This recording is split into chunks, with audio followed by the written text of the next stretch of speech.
Okay folks, so today I'm going to talk to you a little bit about Jerusalem artichokes, which is a crop that we absolutely love here at Freedom Forest. And these dry sticks here all along this bed, it might not look like very much right now, but underneath the ground and underneath all of these sticks is an absolute sea of the most beautiful tubers. And we call these tubers our winter survival food. And that's because they grow so abundantly. They are largely unaffected by the frost and the cold weather, certainly that we experience here in our zone of growing zone 9A. And they don't really get too much trouble from pests and rodents either. So generally you only have to plant Jerusalem artichokes once, which some people see as a bit of a problem, because what will happen is you will never harvest all of your Jerusalem artichokes, and so they just constantly regrow and spread every year.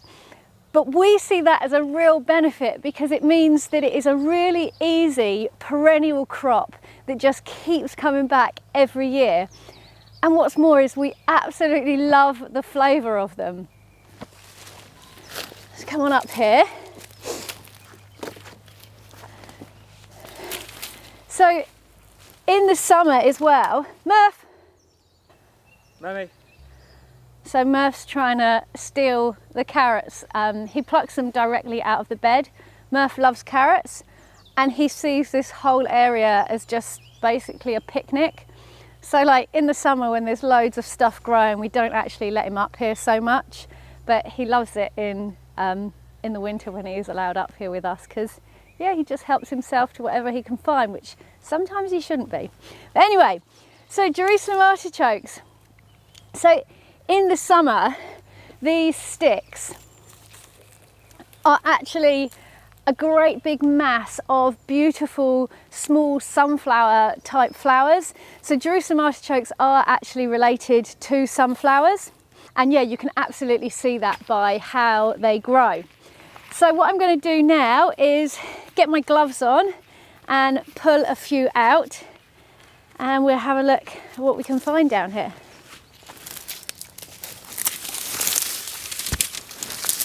So the other thing these sticks are really good for as well at this time of year when it's not been too wet, if you've had a dry spell like this, is they actually make really awesome fire starters as well. So we sometimes use them for that. So nice multi-purpose.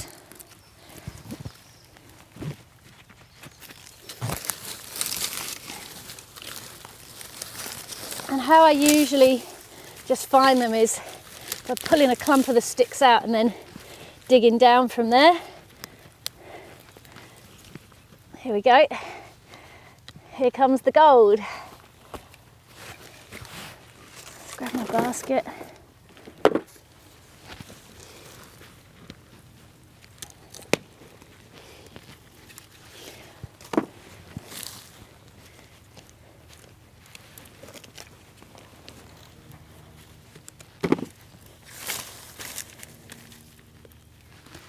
And you can see they just sort of spread everywhere. So often like the little small ones I'll just leave in because we're really happy for this whole bed to just become Jerusalem artichokes.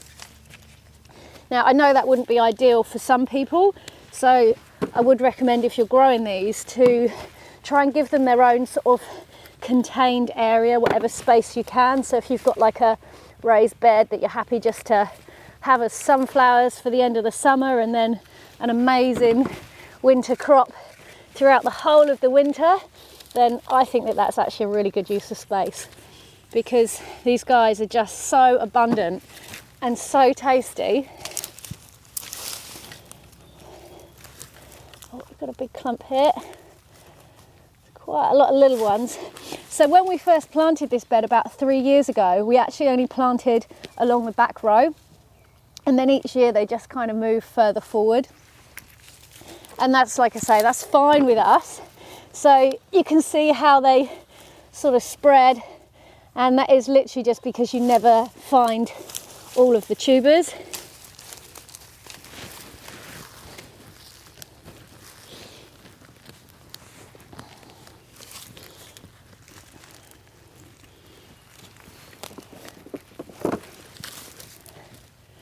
So yeah, all these little ones, they can just stay, they can be next year's growth. Oh, look at that. That's the size ones we like. Makes them nice and easy to work with when they're nice and big, because Jerusalem artichokes is one of the few vegetables that I do peel. And that's kind of for two reasons. I do find that the skin can sometimes have a slightly bitter taste. And the other thing that you might have heard about with Jerusalem artichokes, which does sometimes give them a bad reputation, is that with some people they are, or they can cause a bit of extra gas and farting. Now I've read somewhere that taking the skin off can help reduce that. So that's the other reason I take that off. Now, to be honest, we love Jerusalem artichokes so much, so a bit of extra farting, that's fine, but we eat so many vegetables anyway that once we have gotten used to eating these, we don't find that it's a problem at all. But you may find that your first time you try them, you might feel the effects. It really probably just depends on how many vegetables you're used to eating. But yeah, word of advice on that is if you keep eating them regularly, your gut microbiome gets used to them, and they have got some really good stuff in them that is actually really, really good for our gut bacteria. So they are an awesome veg on so many levels. So I think that's nearly enough for what I need today. I'll just take those couple out. And then yeah, you can see I've just left a few in. I'm just going to cover that hole back up, and that patch will be ready to regrow again next year. So it is a really, really easy crop to grow. It doesn't take any time or management really at all, and they give you an awesome display of flowers as well. So I'm going to take these Jerusalem artichokes and I'm going to give them a wash, and then later on I'm going to be making some Jerusalem artichoke fritters, which I will also share the recipe with you on. So stay tuned for that. So Jerusalem artichokes have got a really deep, rich flavour, and some other ways that we like to use them are simply just chopping them up and throwing them in the roasting tray with our roast potatoes for roast dinner. And they go really soft in the middle and kind of almost caramelised on the outside. Just a really deep, amazing flavour. And then also I'll cube it up and throw it into things like veggie bologneses, and we make soups. We do a carrot and artichoke soup. So there is loads of ways to use up this abundant crop.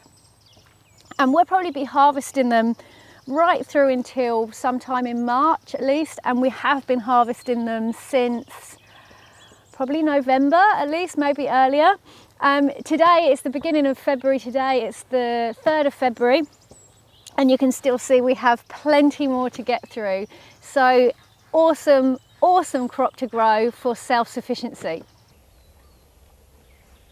We hope that you've enjoyed hearing a little bit more about why we love Jerusalem artichokes. Thanks for watching, guys. Don't forget to give this video a thumbs up if you've enjoyed it. Leave us comments and questions down below, and we will catch you here again soon. Peace and plants.